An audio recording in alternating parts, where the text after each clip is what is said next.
She stood there, in the rain, mascara running down her face like black rivers of humiliation. Her boyfriend of 3 years, the man she'd cooked for, cleaned for, sacrificed for, had just dumped her in front of everyone at her own birthday dinner. "I can't do this anymore, Keisha. Look at you, just look at you." Those words cut deeper than any knife. But what happened next? No one could have predicted it. Not the guests frozen at their tables. Not her so-called friends with their phones out, recording her lowest moment. And definitely not her. Because across the restaurant, sitting alone in a booth shrouded in shadows, was a man who'd been watching the entire thing unfold. A man whose name made grown criminals weep. A man who was about to change everything. His name was Min Yoongi. And in exactly 7 seconds, he was going to stand up, walk across that restaurant floor, and say 5 words that would flip Keisha's entire world upside down. But before we get to that moment, the moment that went viral and sparked the international manhunt, you need to understand who these 2 people really were. Because this isn't just a story about revenge. It's about power, obsession, and a love so dangerous, it would leave bodies in its wake.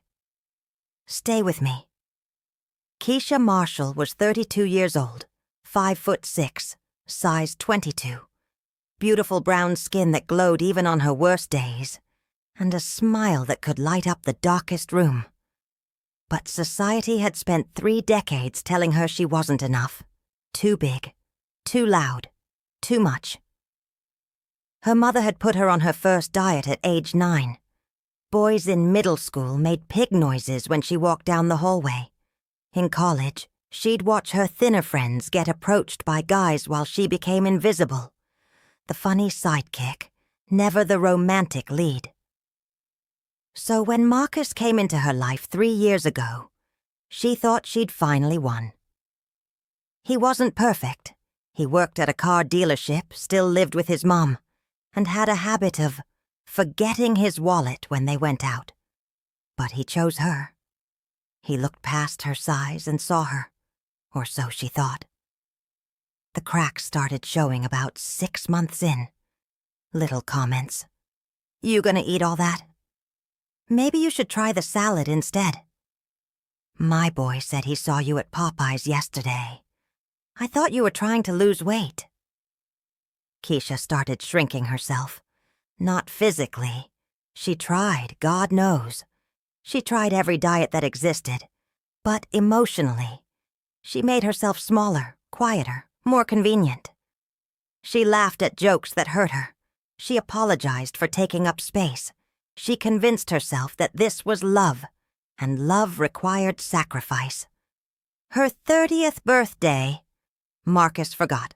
Her 31st, he took her to Applebee's and made her split the bill. For her 32nd, she planned everything herself. Booked the reservation at Luca's, the upscale Italian spot downtown, invited their friends, bought a new dress that cost half her paycheck, a gorgeous royal blue number that hugged her, curves and made her feel like maybe, just maybe, she was beautiful. Marcus showed up 40 minutes late, and he wasn't alone. "Keisha, we need to talk." 4 words, spoken in front of 12 people. Her heart dropped into her stomach, but she kept smiling. That's what she'd learned to do. Keep smiling, keep everything light. Don't make scenes. "Baby, can we do this later? Everyone's here and—" "Nah." Marcus cut her off. "I've been putting this off too long. It ain't fair to you or me." The table went silent. Marcus ran his hand over his face. That gesture he did when he was about to say something he'd rehearsed. "Look, you're a great girl. You really are. But I gotta be honest with myself about what I want." Keisha felt the walls closing in. "I need someone who takes care of themselves. Someone who inspires me to be better. And you." He looked her up and down. That look she'd seen 1,000 times from strangers, but never from him. You've let yourself go, Keisha. And I can't. Her best friend Tamika gasped. Someone dropped a fork. Are you serious right now? Keisha's voice came out smaller than she wanted. You're doing this here? On my birthday? I tried to do it before, but you wouldn't listen. You kept making excuses about your thyroid or your metabolism or whatever. But I see other women at the gym, women who put in the work, and I'm thinking, why am I settling? Settling. That word hit her like a bullet. You're calling me settling? Her voice cracked. I did everything for you. I paid your phone bill when you were broke. I covered your rent twice. And I appreciate that. Marcus stood up, already backing toward the door. But appreciation ain't attraction, Keisha. I'm just not attracted to you anymore. I need someone who looks like they respect themselves. And then he left. Just walked out. The entire restaurant watched him go, then slowly turned their attention back to her. Phones were definitely out now. She could see the screens glowing, recording her humiliation for the internet to devour. Keisha stood there, frozen. Her friend started with the pity. Girl, he's trash. You deserve better. Honestly, good riddance. But she could see it in their eyes, too. That judgment, that silent agreement with Marcus that maybe, just maybe, he had a point. She grabbed her purse. Keisha, wait! Tamika reached for her. I need air. She pushed through the restaurant toward the exit, tears blurring her vision. And that's when it happened. A hand caught her wrist, gentle but firm, unmistakably deliberate. Sit down. The voice was accented, deep, the kind of voice that didn't make requests.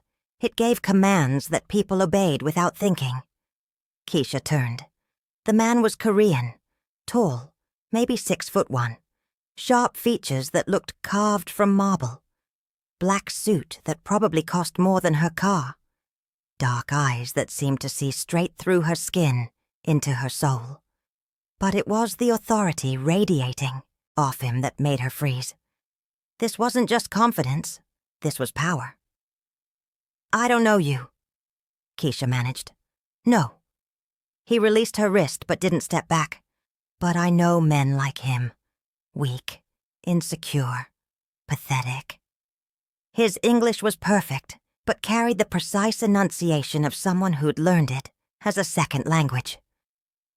Look, I appreciate whatever this is, but I really need to. He humiliated you because he is afraid. The man's eyes never left hers. Afraid that a woman like you, a woman with substance, with presence, makes him feel small. So he tried to make you smaller. This is what weak men do. Keisha's throat tightened. You don't know what you're talking about. Don't I? He tilted his head slightly. You have spent years apologizing for existing, shrinking yourself, making yourself convenient for people who don't deserve you. I watched you sit at that table, smile through the disrespect, try to keep everyone comfortable even as they disrespected you. You were watching me? I watch everything. Something about the way he said it sent chills down her spine. Who are you? A slight smile, not friendly, predatory. My name is Minyungi, and you are going to come sit with me now. Not as a request, as a fact. Keisha should have said no, should have walked away, called an Uber, gone home and cried into her pillow like a normal person processing heartbreak. But something in his voice, that absolute certainty, made her feet move. She followed him back to his booth, the darkest corner of the restaurant, and as she slid into the seat across from him, she noticed something. The other diners were staring, but not at her anymore, at him, and they looked scared. Wine, Yoongi asked. already pouring from a bottle she was pretty sure cost more than her rent. "I don't drink. You do tonight." He slid the glass across the table. Keisha took it, her hands shaking slightly. "Why are you doing this?" "Because I despise waste." He leaned back, studying her with an intensity that made her want to both run and never move. "And you are being wasted." "You don't even know me." "I know enough. You're smart. I heard you correct him earlier about the difference between affect and effect. You are considerate. You thanked the waiter 3 times, while your so-called boyfriend didn't acknowledge him once. You have style. That dress is not expensive, but you wear it with more grace than most women wear designer." Keisha's chest tightened. No one had ever seen her like this.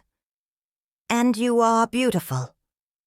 He said it like he was stating a fact. The sky is blue. Water is wet. You are beautiful. Your ex-boyfriend could not handle a woman who occupies space, who has presence, who demands to be seen. This is his weakness, not yours. "So what? You're like my fairy godmother now? Here to make me feel better?" Yoongi's smile widened, still not friendly.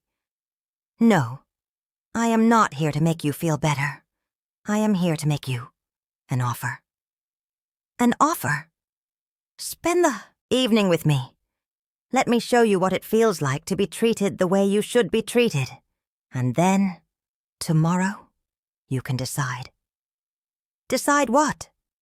"Whether you want to go back to your small life with your small people, or whether you want something more." The way he said more made it sound both like a promise and a threat. "This is insane. I don't know you. You could be a serial killer." "I could be." He didn't deny it. "But I am not. I am something much more dangerous than that." "Which is?" He leaned forward, and Keisha caught the scent of his cologne. Something expensive and intoxicating. "I am a man who takes what he wants.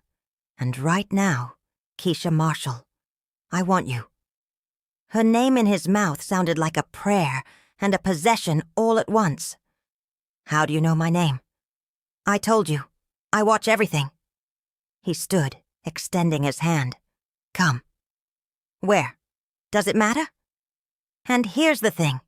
It should have. She should have demanded answers, called the police, done literally anything except take his hand. But when Min Yoongi looked at her, she didn't feel invisible. She felt seen. So she took his hand. The car was waiting outside. Not a car. A vehicle that looked like it cost more than her entire apartment building. A black Mercedes Maybach. The door was held open by a man in a suit who wouldn't make eye contact with her. "Mr. Min," the driver said with a slight bow. Keisha slid in, and the interior was like stepping into another world. Cream leather, ambient lighting, the kind of luxury she'd only seen in music videos. Yoongi got in beside her, and the door closed with a solid thunk that felt like sealing a tomb. "Where are we going?" "Somewhere you can think clearly, away from people with phones who treated your pain like entertainment." He wasn't wrong.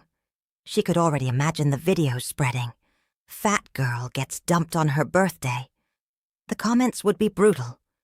They drove through downtown, past the tourist areas, into a part of the city Keisha didn't recognize. The buildings here were older, the streets quieter. They pulled up to what looked like an unmarked warehouse. "Trust me," Yoongi said, as if reading her hesitation. She shouldn't have, but she did. Inside, the warehouse had been converted into the most beautiful space she'd ever seen. Exposed brick, soaring ceilings, soft lighting that made everything look like a dream. A table was set in the center, candles, flowers, food that smelled incredible. "You planned this?" Keisha asked. "I make contingencies." He pulled out her chair. "Sit." As she sat, staff appeared from nowhere, silent, efficient, terrifying in their synchronization. They brought course after course, food that wasn't just delicious but art. And through it all, Yoongi talked. Not small talk, real conversation. He asked her about her job. She worked in medical billing, boring but stable. He asked about her dreams. She'd wanted to be a writer once, but life got in the way. He asked what made her angry, what made her laugh, what kept her up at night. No one had asked her these things in years. "Why are you doing this?" she finally asked, halfway through the third course. "What do you actually want from me?" Yoongi set down his fork, looked at her with those dark, unreadable eyes. "The truth? Please. I saw you 3 weeks ago, at the grocery store on 5th Avenue. You were buying ingredients for what I assume was his dinner. I watched you debate between 2 types of pasta sauce for 7 minutes, trying to remember which one he preferred. And when you finally chose, you saw the price and put back the one you wanted to buy, the cheaper one he liked." Keisha's breath caught. She remembered that day. "You made yourself smaller for him even when he wasn't there. And I thought, what a waste. What a terrible criminal waste of a magnificent woman. So you've been stalking me?" "Yes." He didn't apologize. "I have people who watch you, who report to me. I know you work late on Thursdays. I know you buy coffee from the same shop every morning. I know you volunteer at the animal shelter on Saturdays, even though you are allergic to cats because you believe they deserve love too." This should have terrified her. It did terrify her. But it also made her feel something else. "That's insane. You're insane." "Perhaps." He reached across the table, his fingers brushing hers. "But I am also someone who sees your value, who recognizes what you are, and who wants to give you everything you have been denied." "Why?" "Because I can. Because I want to. Because when I want something, I take it." His grip tightened slightly. "And I want you, Keisha. Not despite your body, but because of it. Because of your presence. Because of the way you take up space that small people want you to shrink from. You don't even know me. I know enough to know that I want to know everything." The intensity in his voice made her chest tight. "What are you, Yoongi? Really?" He smiled, that predatory smile. "Someone you should probably run from." "That's not an answer." "No." He stood, moving around the table until he was beside her chair, looking down at her with an expression she couldn't read. "But it is the truth." He cupped her face with one hand. His thumb brushed her cheek. "Your ex-boyfriend was right about one thing. You deserve someone who inspires you. But he was wrong about who that someone is." And then he kissed her. The kiss wasn't gentle. It was claiming, possessive. The kind of kiss that said mine without using words. When he pulled back, Keisha's heart was hammering so hard she thought she might pass out. "I need to know," she managed. "What you are, what this is." Yoongi studied her for a long moment. Then he pulled out his phone and pressed it twice. A man appeared from the shadows, same suit style as the driver, same careful demeanor. "Show her," Yoongi said. The man hesitated. "Boss, are you sure? Show her." The man pulled out his own phone and handed it to Keisha. The screen showed a news article. The headline made her blood run cold. "Suspected Korean syndicate leader Min Yoongi remains at large. FBI issues warning." Keisha's hands started shaking. She scrolled, saw photos of crime scenes, money laundering operations, suspected murders, a criminal empire that stretched from Seoul to Los Angeles, and at the center of it all was the man standing in front of her. "You're?" She couldn't say it. "A monster?" Yoongi supplied. Yes, some would call me that. You're a criminal. You're wanted by many people. He took the phone back calmly. The FBI, Interpol, several rival organizations who would very much like me dead. Your ex-boyfriend's ego problems seem rather small now, don't they? Keisha stood up so fast her chair fell backward. You need to take me home, right now. No. Excuse me? I said no. He stepped closer. She stepped back. You asked for honesty, and I gave it to you. Now you need to hear the rest.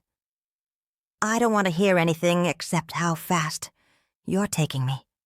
Marcus is dead. The words hit her like ice water. What? Your ex-boyfriend, the man who humiliated you. He is dead.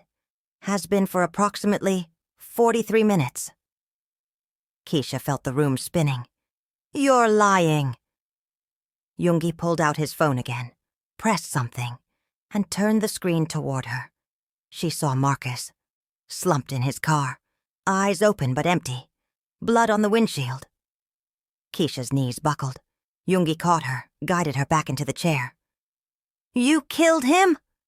Her voice came out as a whisper. I had him killed. There is a difference. Oh my God. Oh my God. Breathe, Keisha. You murdered him because... What, he broke up with me? Are you insane? Yes. Yoongi crouched in front of her, forcing her to meet his eyes. I am insane. I am obsessed. I am a criminal, a killer, and a man who burns down anything that stands between him and what he wants. And what I want is you. This isn't... You can't just... I can. I did. And I will do worse to anyone who tries to hurt you again. Tears were streaming down Keisha's face now. Why are you telling me this? Why would you... Because I don't want you to love a lie. His voice softened slightly. I want you to love the monster. The real me. Not some sanitized version. You deserve the truth. The truth is, you're going to prison. Or you're going to die. And you want me to just... What, be your girlfriend? Be complicit in... I want you to be my everything. He said it with such finality. I want you to be the person I come home to. The person I protect. The person I would burn the world down for. You're sick. Yes, I should call the police. You should. He handed her his phone. Go ahead. Turn me in. Watch them arrest me. Watch them put me in a cell. And then go back to your small apartment, your boring job, your life where you make yourself invisible because that's what everyone taught you to do. His eyes bore into hers.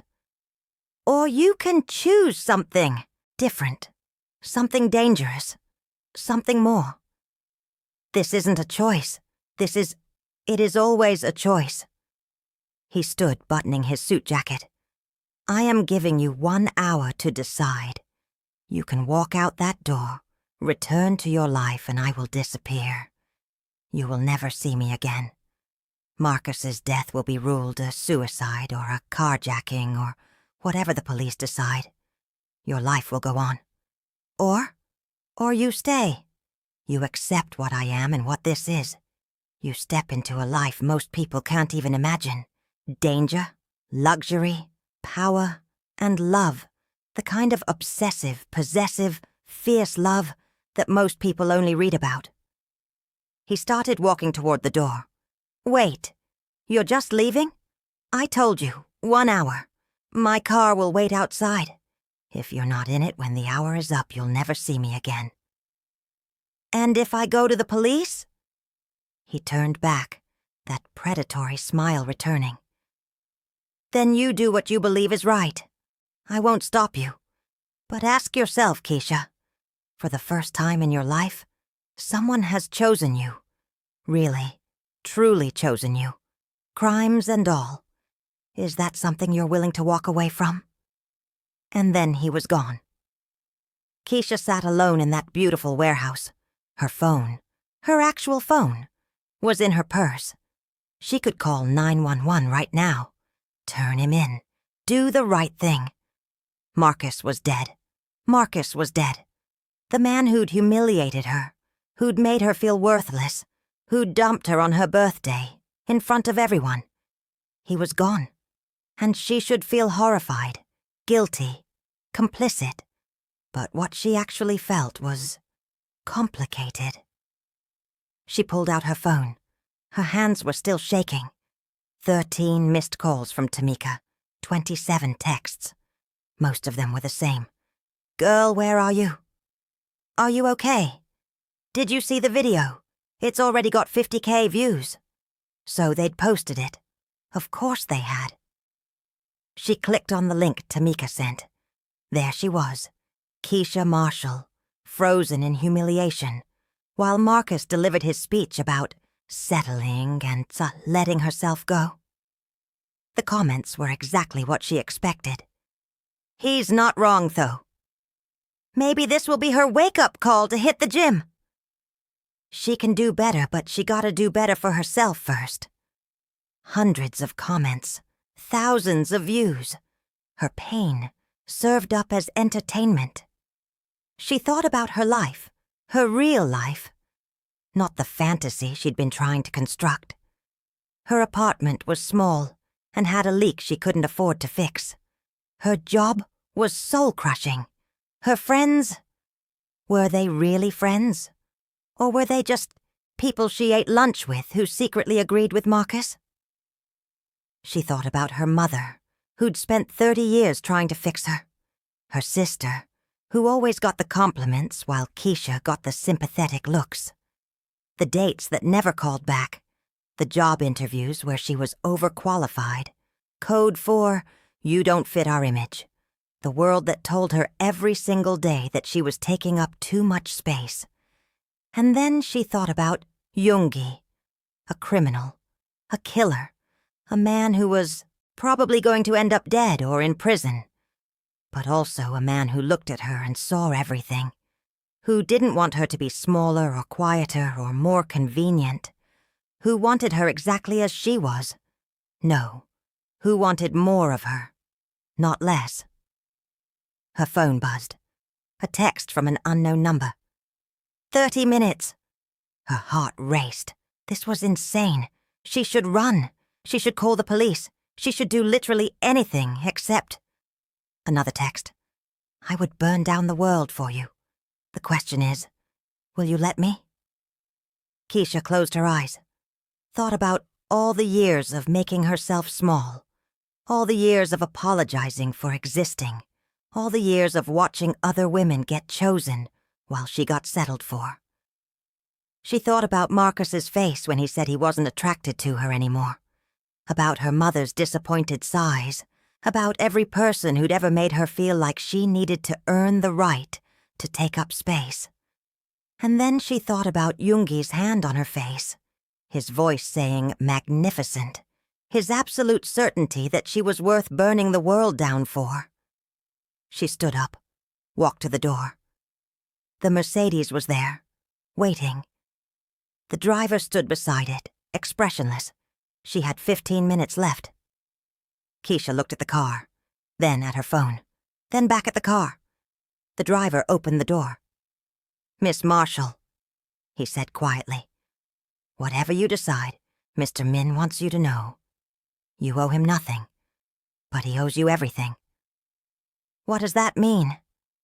"It means he has been waiting his whole life to feel something real. And you gave him that just by existing." Keisha's chest tightened. "Did he tell you to say that?" "No, miss. I've worked for Mr. Min for 7 years. I've never seen him like this before. You've changed something in him." "He killed someone for me."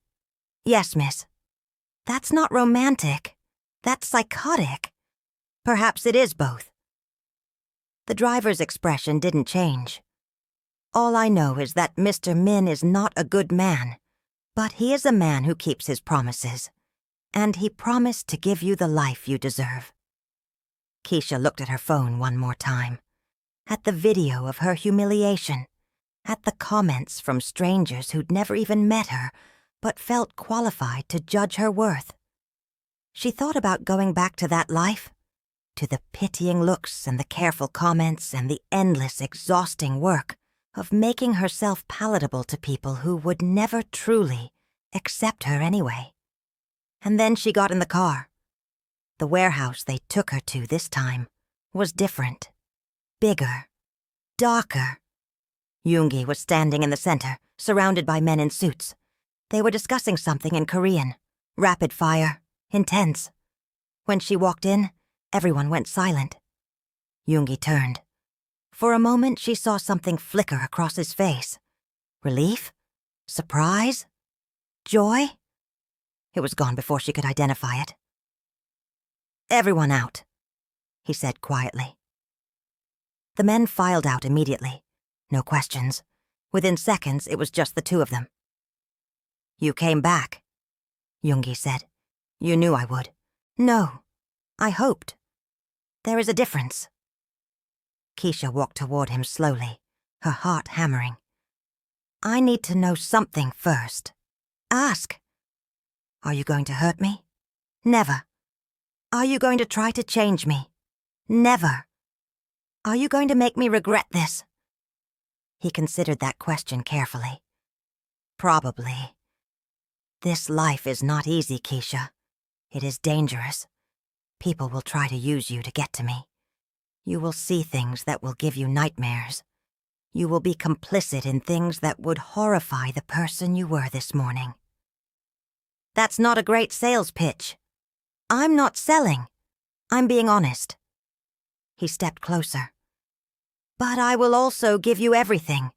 Protection, resources, freedom to be exactly who you are, without apology, and love. The kind of love that most people never experience because they're too afraid to feel it. The obsessive kind. Yes. The dangerous kind. Yes. The kind that burns down the world. Especially that kind." Keisha reached up and touched his face. He leaned into her hand like a man starved for touch. "I'm not a good person if I stay," she whispered. "You are a human person. Good and bad are for fairy tales. I should feel guilty about Marcus. Do you?" She thought about it, really thought about it. "No," she admitted. "I feel free." Yoongi's smile was triumphant. "Then stay. Be free. Be mine. What happens now?" "Now?" He pulled her close, his arms wrapping around her in a way that felt like both protection and possession. "Now I show you what it means to be loved by a monster." He kissed her again. Deeper this time, a promise and a claiming all at once. When they broke apart, Keisha was breathless. "There's no going back from this," Yoongi said.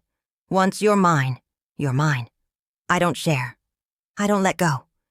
If you try to leave me, I will find you. If someone tries to take you, I will kill them.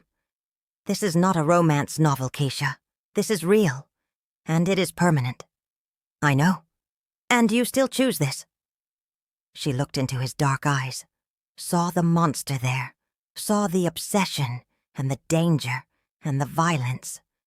But she also saw the way he looked at her, like she was precious, like she was everything.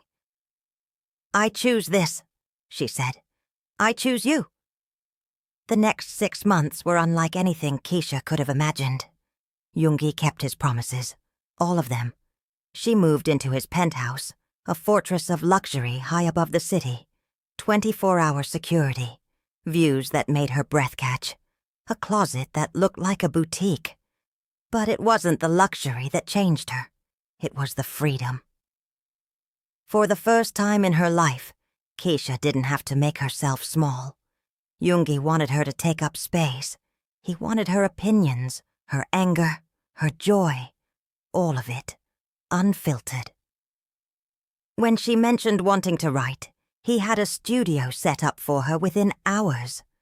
When she said she missed her volunteer work, he donated $500,000 to the animal shelter with her name on it.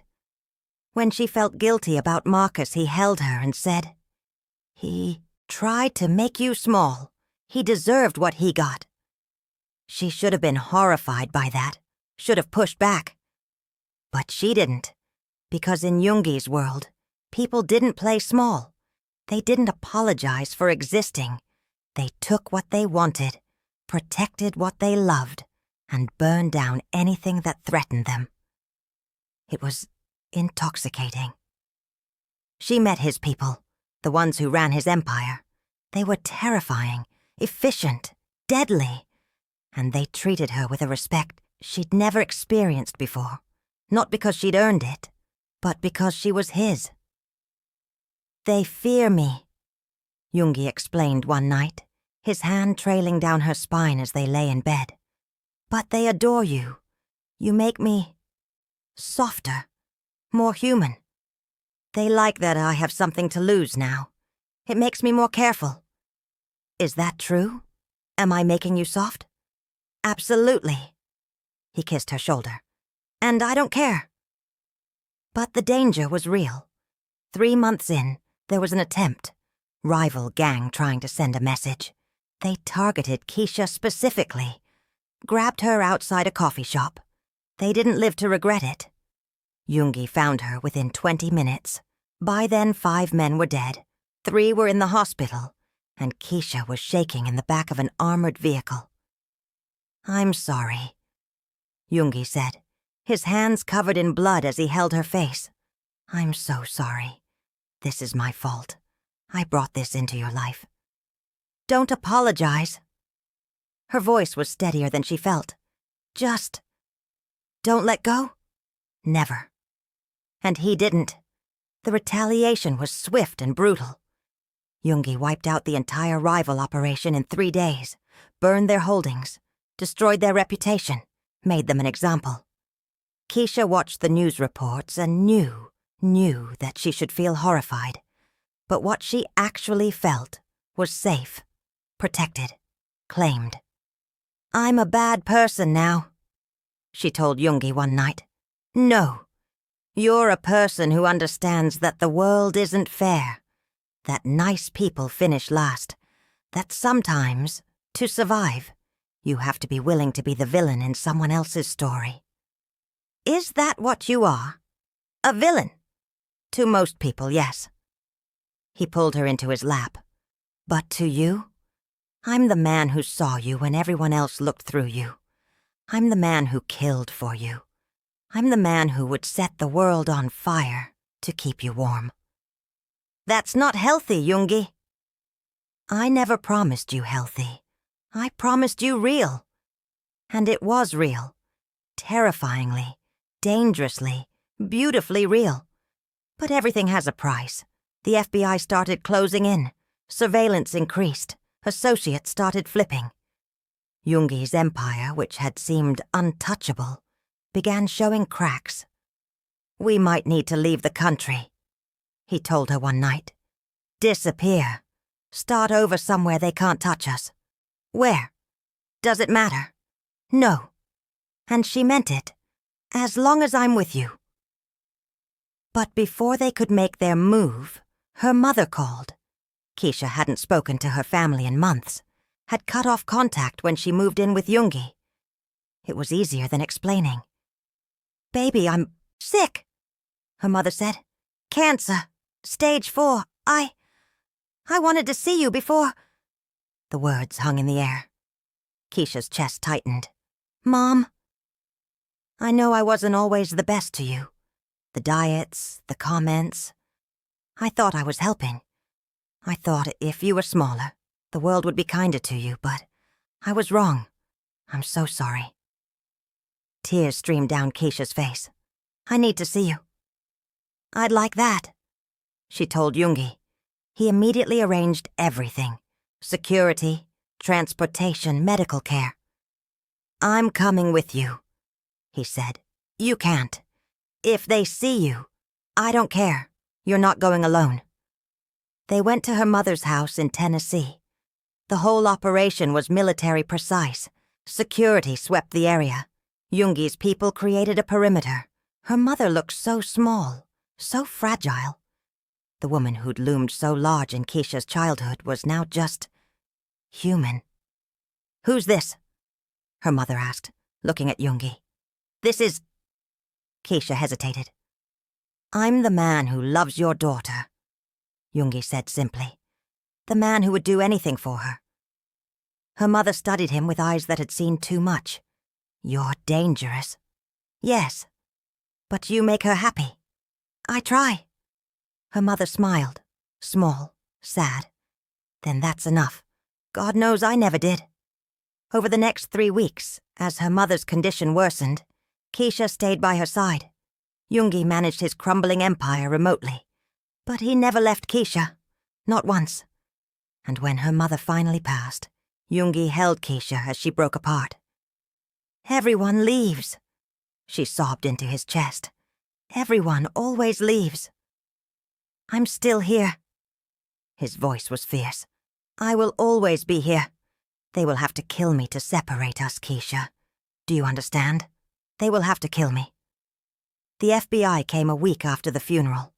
They'd been waiting, watching. And now they had enough. The raid was massive. 50 agents, SWAT teams, helicopters. They surrounded the safe house where Keisha and Yoongi were staying. "Min Yoongi, this is the FBI. Come out with your hands up." Yoongi looked at Keisha. Something in his eyes made her chest tight. "What are you doing?" she asked. "Keeping my promise." He cupped her face. "I told you I would burn the world down for you. I meant it. Don't you dare. There's a tunnel in the basement. My people are waiting. They'll take you somewhere safe. New identity, new life. Everything is arranged. I'm not leaving you. You have to. Like hell I do." Her voice broke. "You said permanent. You said they'd have to kill you. You promised. And I'm keeping that promise by making sure you survive." He kissed her, desperate, final. "I have done terrible things, Keisha. I've earned what's coming. But you deserve to live, to be free, to be happy." "I'm only happy with you." "Then take that with you. Take the memory of being loved completely, of being seen, of being chosen." He pulled away. "Go. Now. Yoongi, I love you." He said it like a vow. "I will love you until my last breath and beyond. Now, go." His people were already there, pulling her toward the tunnel. She fought them, screaming his name, but they were stronger. The last thing she saw was Yoongi walking toward the door, unarmed, surrendering, for her. Min Yoongi was killed during the arrest. Official reports said he pulled a weapon, that the shooting was justified. Keisha knew better. She knew he'd chosen to go out on his terms, to ensure she got away clean. She was in Thailand now. New name, new face, new life. And every day she mourned him. But she also carried him with her, the way he'd seen her, the way he'd loved her, fierce and possessive and absolutely complete. She started writing, really writing. The stories poured out of her, dark, complicated, beautiful stories about people who loved wrong, but loved hard, and she never made herself small again. Because Yoongi had taught her that taking up space wasn't something to apologize for. It was something to weaponize, to own, to be. She still wore the necklace he'd given her, a simple pendant with Korean characters engraved on it. When she'd asked what it meant, he'd smiled that predatory smile and said, "Mine." So was he a villain? Absolutely. A monster? Without question. But he was also the only person who ever truly saw Keisha Marshall, who loved her not despite her size, but because of her.